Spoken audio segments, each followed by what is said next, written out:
हप्ता आता लवकरच जमा होणार आहे। महिला बालविकास मंत्री आदिती तटकरे यांनी ही माहिती दिली आहे। अखेर महिलांची प्रतीक्षा संपली आणि लाडक्या बहिणींना पैसे वाटप सुरू झाले। महिलांसाठी अतिशय आनंदाची बातमी समोर आलेली आहे की 15 जिल्ह्यात पैसे वाटप झाले। आज या 15 जिल्ह्यांमध्ये आज पैसे वाटप झाले। जर तुम्ही या 15 जिल्ह्यांपैकी राहत असाल तर तुम्हाला सुद्धा पैसे आलेले असतील। आताच तुम्हाला सांगतो कोणकोणते ते 15 जिल्हे आहेत, त्यामध्ये पैसे वाटप झाले। किती पैसे वाटप झाले, 2100 प्रमाणे झाले का 1500 प्रमाणे झाले का 4200 रुपये वाटप झाले, पूर्ण डिटेलमध्ये तुम्हाला सांगतो। आणि तुमच्यासाठी अतिशय आनंदाची बातमी घेऊन आलेलो आहे, त्यासाठी आत्ताच्या आत्ता व्हिडिओला लाईक करून टाका। सर्वात अगोदर बघू शकता 2100 + 2100 म्हणजे 4200 रुपये सुद्धा जमा झालेले आहे। आता कोणाला 4200 रुपये भेटले आणि कोणाला 2100 रुपये मिळालेले आहे ते तुम्हाला पूर्ण डिटेलमध्ये सांगतो। पूर्ण आर्टिकल आलेला आहे। सर्वात अगोदर जे आनंदाची बातमी आहे त्या सर्वात अगोदर आपण पाहूया की लाडक्या बहिणींची आता प्रतीक्षा संपलेली आहे। खूप दिवसापासून महिला वाट पाहत होत्या लाडकी बहीण योजनेचे पैसे कधी मिळणार। मुख्यमंत्रीची बैठक सुद्धा झालेली आहे आणि सर्वात मोठं तुम्हाला काल जो व्हिडिओ बनवला होता त्यामध्ये तुम्हाला सांगून दिलं होतं की उद्या तुमच्या खात्यात पैसे जमा होणार आणि आज सर्वांच्या खात्यात पैसे जमा झाले। सर्वात अगोदर या 15 जिल्ह्यात वाटप झाले आणि लवकरच जर तुम्ही या जिल्ह्यांपैकी राहत नसाल तर तुम्हाला सुद्धा पैसे भेटून जाणार आहे आणि जर तुम्ही या जिल्ह्यात राहत असाल तर तुम्हाला सुद्धा पैसे आलेले असतील। आणि असं याला कोई अट नाही, कुठलीच नाही, सर्व महिलांना पैसे मिळाले आहे। अखेर प्रतीक्षा संपली, लाडक्या बहिणींसाठी आनंदाची बातमी। 15 जिल्ह्यात पैसे वाटप झाले। आज आत्ताची सर्वात मोठी अपडेट म्हणजे आत्ताची सर्वात मोठी अपडेट आहे। आता कोणकोणते ते जिल्हे आहेत त्यात पैसे वाटप झाले। सर्वात अगोदर तुम्हाला जिल्हे दाखवतो की कोणत्या जिल्ह्यात पैसे वाटप झाले आणि इथं बघू शकता तुम्ही। आता सर्वात पहिला जिल्हा आहे तो यवतमाळ। बघा तुम्ही या 15 जिल्ह्यांपैकी सर्वात पहिला जिल्हा आहे तो यवतमाळ। तुम्ही जर यवतमाळ जिल्ह्यामध्ये राहत असाल तर तुमच्यासाठी आनंदाची बातमी आहे। आज यवतमाळ जिल्ह्यामध्ये जवळपास 2,40,000 बहिणींना पैसे जमा झालेले आहे। बघा लाडकी बहीण योजनेचे पैसे जो हप्ता आता नोव्हेंबरचा हप्ता दिला जातोय, KYC झाले असेल त्याच बहिणींना हप्ता दिला जातोय, सर्व बहिणींना दिला जाणार नाही। याचं मागचं कारण म्हणजे KYC झालेल्यांनाच नोव्हेंबर महिन्याचा हप्ता जमा होणार आहे आणि जर KYC झाली नसेल तर तुम्हाला हप्ता जमा होणार नाही। पुढचा जिल्हा आहे तो सातारा। सातारा जिल्ह्यामध्ये जरी तुम्ही राहत असाल तरी देखील तुम्हाला पैसे जमा झालेले आहे। पुढचा जिल्हा आहे तो अमरावती। अमरावती जिल्ह्यामध्ये जर तुम्ही राहत असाल तर अमरावती वाल्यांसाठी पण आनंदाची बातमी आहे आणि अमरावती जिल्ह्यामध्ये सुद्धा आता पैसे वाटप झालेले आहे। या 15 जिल्ह्यांमध्ये बघा नोव्हेंबर महिन्याचे 1500 रुपये प्रमाणे हप्ता जमा झालेला आहे। तुम्ही जर या 3 जिल्ह्यांपैकी राहत असाल तर कमेंटमध्ये सांगा, तुम्हाला पूर्ण 15 जिल्ह्यांची नावं दाखवतो। बघा पुढचा जिल्हा आहे तो जळगाव। आता जळगाव वाल्यांसाठी पण आनंदाची बातमी आहे, जळगावला सुद्धा आज पैसे जमा झालेले आहेत।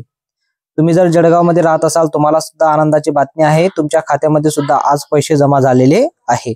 पुढचा जिल्हा आहे तो नाशिक। नाशिक वाल्यांसाठी पण आनंदाची बातमी आहे, संभाजीनगर वाल्यांसाठी पण आनंदाची बातमी आहे।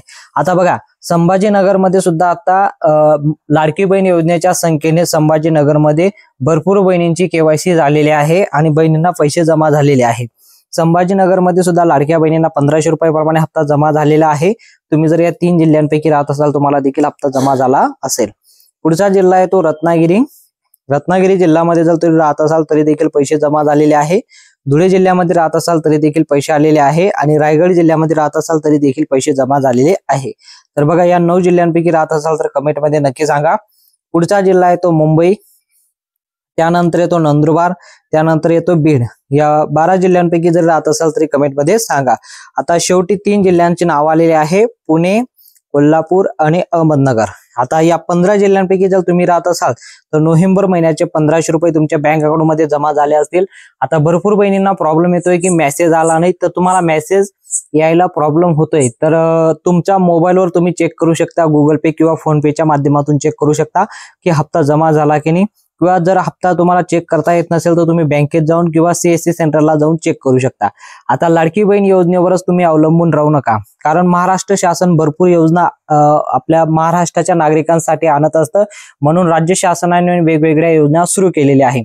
लाडकी बहीण योजना ही प्रसिद्ध योजना असल्यामुळे फक्त लाडकी बहीण योजनेवरच तुम्ही अवलंबून राहता। तर महाराष्ट्र शासनाने आता संजय गांधी निराधार योजना असो, नमो शेतकरी योजना असो, अशाच वेगवेगळ्या योजना सुरू करण्यात आलेल्या आहे। तर आता तुम्हाला महिलांसाठी एक योजना आणली आहे, ती म्हणजे शिलाई मशीन योजना. आता लाडकी बहीण योजनेचा ज्यांनी फॉर्म भरला असेल त्यांना शिलाई मशीन योजनेच्या माध्यमातून शिलाई मशीन दिले जाणार आहे. याचा प्रॉपर GR यायचा बाकी आहे, पण लवकरच याचा GR येऊन हा फॉर्म तुम्ही भरू शकता आणि शिलाई मशीनचा फॉर्म भरल्यानंतर तुम्हाला शिलाई मशीन वाटप होणार आहे. तर शिलाई मशीन जे वाटप होणार आहे त्यासाठी तुम्हाला ऑनलाईन फॉर्म भरावा लागतो. ऑनलाईन फॉर्म याचा प्रॉपर जर GR आला तर आपल्याला कळेल की याची तारीख कोणती आहे आणि डॉक्युमेंट वगैरे जे तुम्हाला लाडकी बहीण योजनेसाठी लागणार आहे तेच डॉक्युमेंट तुम्हाला द्यायचे, बाकी कुठल्याही प्रकारचं काही. कारण लाडकी बहीण योजनेची जे आता KYC झालेली आहे, KYC झाली म्हणजे तुमचं सर्व व्हेरिफिकेशन झालेलं आहे. त्यामुळे आता महाराष्ट्र शासनाची जी पण योजना येते त्या योजनेसाठी तुम्ही एका म्हणजे फक्त आधार कार्डच्या माध्यमातूनच तुम्ही फॉर्म भरू शकता, कारण व्हेरिफिकेशन तुमचं झालेलं आहे.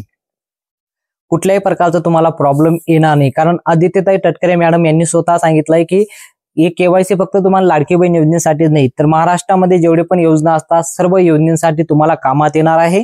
आणि पुढील महाराष्ट्र शासनाच्या जेवढ्या पण योजना असतात सर्व योजनेचा लाभ तुम्ही घेतला पाहिजे. आता यासोबतच पिठाची गिरणी बाबत सुद्धा एक GR आलेला आहे. तो GR मध्ये सुद्धा आपल्याला माहिती आलेली आहे की बहिणींना पिठाची गिरणी वाटप होणार आहे. आता ज्यांच्याकडे दारिद्र्य रेशन कार्ड असेल म्हणजे ज्यांचं उत्पन्न 70,000 पेक्षा कमी असेल वार्षिक उत्पन्न, त्यांना पिठाची गिरणी सुद्धा दिली जाणार आहे. आता यामध्ये काय फरक होतोय का, तर आपल्याला प्रॉपर GR आल्यानंतर याची माहिती येणार आहे. पण महाराष्ट्र शासनाच्या या योजना असतात, जसं बांधकाम कामगार योजनेच्या माध्यमातून तुम्हाला भांडी वाटप केले जातात. आता पेटी वाटप सुद्धा केली जात आहे. तुम्हाला भांडीचे किट भेटली का नाही कमेंटमध्ये सांगू शकता. आणि पेटी जी असेल ती पेटी वगैरे भेटले का नाही ते सुद्धा तुम्ही कमेंटमध्ये सांगू शकता. कारण महाराष्ट्र शासनाच्या या योजना असतात आणि सर्व योजनेचा लाभ तुम्ही घेतलाच पाहिजे. आणि फक्त लाडकी बहीण योजनेवरच तुम्ही अवलंबून राहू नका. जेवढे पण महाराष्ट्र शासनाच्या योजना असतात तुमच्यासाठी योजना आहेत म्हणून तुम्ही याचा फॉर्म भरून आणि याचा सर्व योजनेचा लाभ तुम्ही घेतला पाहिजे. तुम्ही ऑफिशियल वेबसाईटला जायचं आपल्या महाराष्ट्राच्या maharashtra.government.in या पोर्टलवर जाऊन तुम्ही सर्व ज्या ज्या योजना असतात सर्व योजनेबद्दल माहिती दिली असते. आणि आपण या चॅनलच्या माध्यमातून तुमच्यापर्यंत माहिती पोहोचवतो की महाराष्ट्र शासन कोणकोणत्या योजना राबवत आहे आणि कोणकोणत्या योजना तुमच्यासाठी आलेल्या आहेत आणि जुन्या कुठल्या योजना असतील त्याबद्दल कुठलं व्हेरिफिकेशन बाकी असेल ते सर्व माहिती आपण व्हिडिओच्या माध्यमातून देत असतो. म्हणून चॅनलवर पहिल्यांदा आला असेल तर चॅनलला नक्की सबस्क्राईब करा आणि बेल आयकॉनला ऑलला सिलेक्ट करा. 100% आणि त्याचा आम्ही सगळ्यांना कालावधी दिलेला आहे आणि तो कालावधी साधारणपणे 2-3 महिन्याचा असणार आहे, कारण त्यांना तेवढा कालावधी लागणार. त्याचबरोबर आम्ही पूर्ण त्याच्यामध्ये माहिती दिलेली आहे की ते करत असताना ती प्रक्रिया अतिशय सोप्या पद्धतीनं कशी केली जावी. त्याच्यामध्ये आमच्या स्थानिक पातळीवर जे महिला बाल विकास विभागाचे अधिकारी आहेत, अंगणवाडी सेविका, मदतनीस आहेत, इतर विभागांचे महसूल प्रशासनाचे सुद्धा आहेत, त्यांचंही आम्ही त्यामध्ये सहकार्य घेऊ. आणि KYC ऑथरायझेशन झालं की त्यांना नियमित लाभ मिळणार आहे.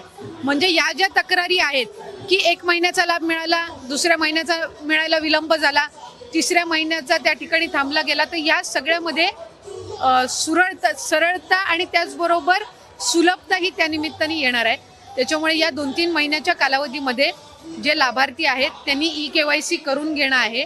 आणि याच्यातून त्यांना फक्त लाडकी बहीण योजनाच नाही तर शासनाच्या वेगवेगळ्या ज्या योजना आहेत ह्याचा सुद्धा पुढच्या कालावधीमध्ये लाभ होण्याच्या दृष्टिकोनातून हे महत्त्वपूर्ण आहे.